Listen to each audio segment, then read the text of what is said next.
যে first of all আমাকে clear থাকতে হবে আমি কি করতে চাই। একটা বিজনেস প্ল্যান করতে হলেও আপনাকে কম করে হলেও মানে 8 থেকে 10 দিন ইন্টেন্সলি আপনাকে কাজ করতে হবে। আপনি যত কমন বিজনেসে যাবেন তত প্রফিটেবিলিটি আপনার লো, যত নিশ বিজনেসে যাবেন আপনার প্রফিটেবিলিটি তত হাই। রোড ম্যাপটা আমাদেরকে একটু প্লিজ বলবেন, যে চাকরি করতেছে সে ব্যবসাতে কিভাবে ঢুকবে? আচ্ছা, ফার্স্ট অফ অল আমার কাছে মনে হয় যে একটা মানুষের আগে চিন্তা ভাবনাটা ক্লিয়ার থাকতে হবে যে সে আসলে কি করতে চায়। ধরেন আমি বিভিন্ন জায়গাতে গেছি, বিভিন্ন জায়গাতে গিয়ে বলে যে আমি জানি না কি করব, বাট আমি কিছু করতে চাই। আমি বললাম তুমি কোথাও নাই বাবা। হ্যাঁ, তো নাই বাবা। হ্যাঁ, তো এটা হচ্ছে নাম্বার, যে ফার্স্ট অফ অল আমাকে ক্লিয়ার থাকতে হবে আমি কি করতে চাই, দ্যাটস নাম্বার ওয়ান। প্রেফারেবলি সেই যে জিনিসটা আমি করতে চাচ্ছি সেটা সম্পর্কে আমার জন্য একটা ক্লিয়ার ধারণা থাকে। যদি ধারণাটা না থাকে তাহলে কি হবে আমি সেটা বলি, যে প্রথমে আপনাকে নিজের হাত পোড়ায় নিজের রিসোর্স খরচ করে আপনার ইনভেস্টমেন্টের টাকা খরচ করে, প্র্যাকটিক্যালি আমরা যেটাকে ব্যবসার ভাষায় লস বলি, ওইটা করে আপনাকে এই জ্ঞানটা নিতে হবে। সো আপনি যদি আগে থেকেই জানেন তাহলে আপনার জন্য সুবিধাই, লসটা কম হবে। যদি না জেনে কোনো একটা ব্যবসাতে ঢুকতে যান আপনার লসটা অনেক বেশি হবে। So that's number one. আপনার কোথায় আপনি যাবেন সেটা আপনার একটা ক্লিয়ার ধারণা থাকতে হবে, কোন ব্যবসা করতে চাচ্ছেন। এবং অবভিয়াসলি কেউ যখন চাকরি ছেড়ে সে ব্যবসা করার একটা চিন্তা করে, তার মাথায় অবভিয়াসলি মাল্টিপল বিজনেসের চিন্তা থাকে। হ্যাঁ, যেমন আমি প্রথম যখন আমি চাকরিটা ছেড়ে দিই, চাকরি ছেড়ে আমি ব্যবসা করার জন্য আমি স্টেপটা নিই। আমি যেমন 15 দিনের নোটিসে আমি চাকরিটা ছাড়ি, মানে আমার একটা ভলান্টারি রিটায়ারমেন্ট স্কিম আমি পাই, সেখান থেকে গ্রামীণ ফোন থেকে হ্যাঁ, সো গ্রামীণ ফোন থেকে সেই ভলান্টারি রিটায়ারমেন্ট স্কিমটা নিয়ে আমরা সমমনা কয়েকজন আমরা একটা আইটি কোম্পানি দিই। তো তখন আমার হাতে 8টা বিজনেস আইডিয়া ছিল, যে 8টা নিয়ে আমি কাজ করতে পারি। তো সেইখান থেকে আসলে কিন্তু আমাকে মানে ডিডাকশন মেথডে আমাকে বের করতে হয়েছে বিভিন্ন জিনিস, যে আসলে কোন ব্যবসাতে আসলে লং টার্মে আমার সবচাইতে বেশি প্রফিট দিবে।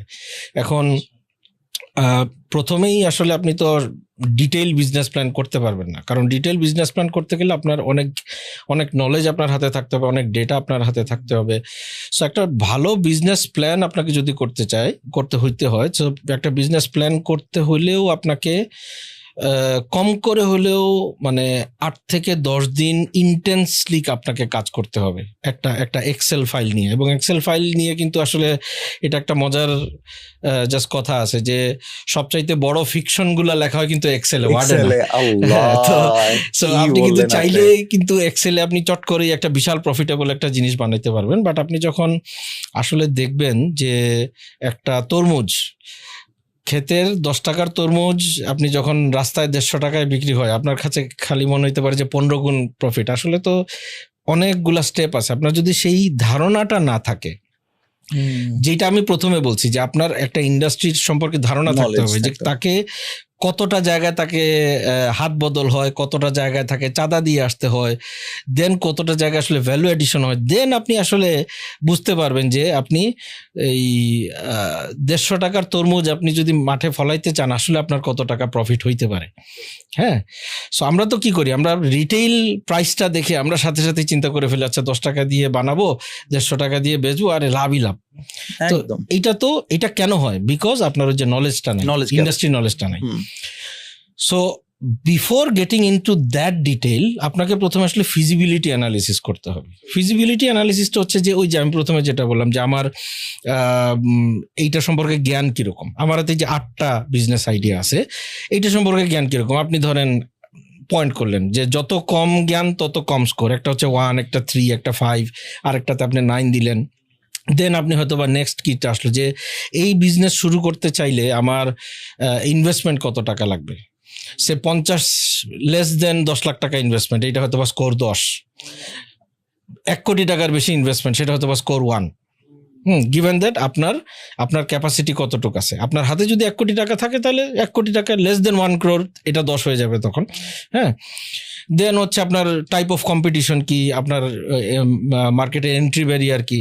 এখন আপনি কথার কথা আপনি খুব ভালো, আপনি just for the sake of discussion খুব ভালো ঝালমুড়ি বানাইতে পারেন।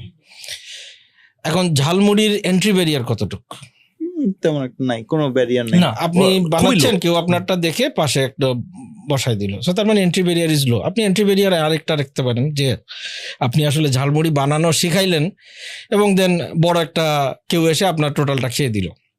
সো আপনার এন্ট্রি ব্যারিয়ার যত হাই, আপনি তার মানে ঢোকার পরে আপনি তত সেফ। সো বিভিন্ন ক্রাইটেরিয়া ধরে আপনি একটা ফিজিবিলিটি অ্যানালিসিস করলেন। ফিজিবিলিটি অ্যানালিসিস করে আপনি দেখলেন যে আপনার হাতেই যে 5টা বিজনেস আইডিয়া, 8টা বিজনেস আইডিয়া, সেটাতে স্কোর কোনটাতে সবচাইতে আপনি বেশি পাচ্ছেন।